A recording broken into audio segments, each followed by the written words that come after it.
अब मायाको कुरा गर्दाखेरि चाहिँ अब हामी जेन्जी भन्ने कि मिलेनियल भन्ने थाहा छैन तर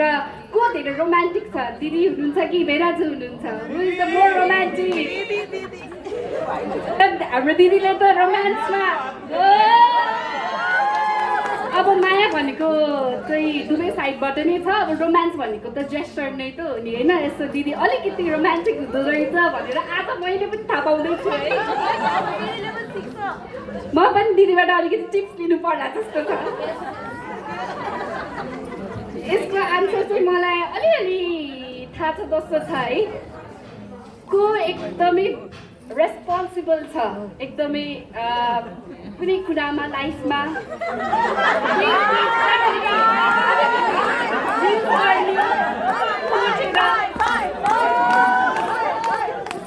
तर म एउटा कुरा भनिदिन्छु है म बहिनी भएर चाहिँ भनेको होइन हाम्रो परिवारमा रेस्पोन्सिबल भन्दैन म मेरो दिदीलाई नै भन्छु मैले बाहेक भनेको होइन है पढेको बेला मेरो दिदी एकदमै रेस्पोन्सिबिलिटीमा नम्बर 1 हुनुहुन्छ तर नम्बर 1 लाई पनि मिचेर अघि बढ्नु मेरो भिनाजु हुनुहुन्छ है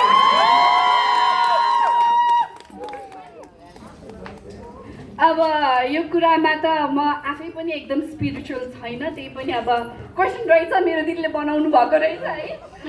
इज मोर स्पिरिचुअल अब कसले विश्वास गर्नुहुन्छ यो आन्सर मलाई थाहा नै थियो त्यही भएर है अब यो कुरामा चाहिँ केटीहरूको आन्सर यही नै हुन्छ हामी सबैजना महिला र हामी सबै केटीहरूको आन्सर सेमै हुन्छ मलाई थाहा छ है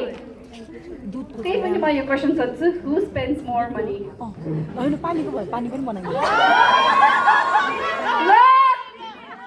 अलिकति आन्सर फरक पर्यो है त आन्सर फरक पर्यो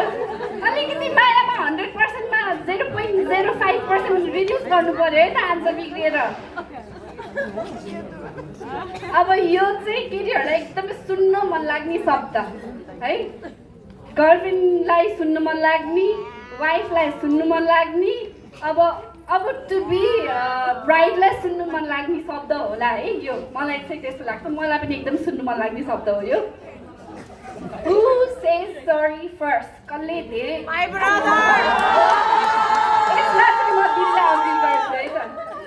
यसो केटाले सरी भन्दाखेरि केटीको मन यत्तिकै नै पक्रिन्छ कि हामी अग्री गर्दैनौँ त यसको आन्सर मलाई थाहा छ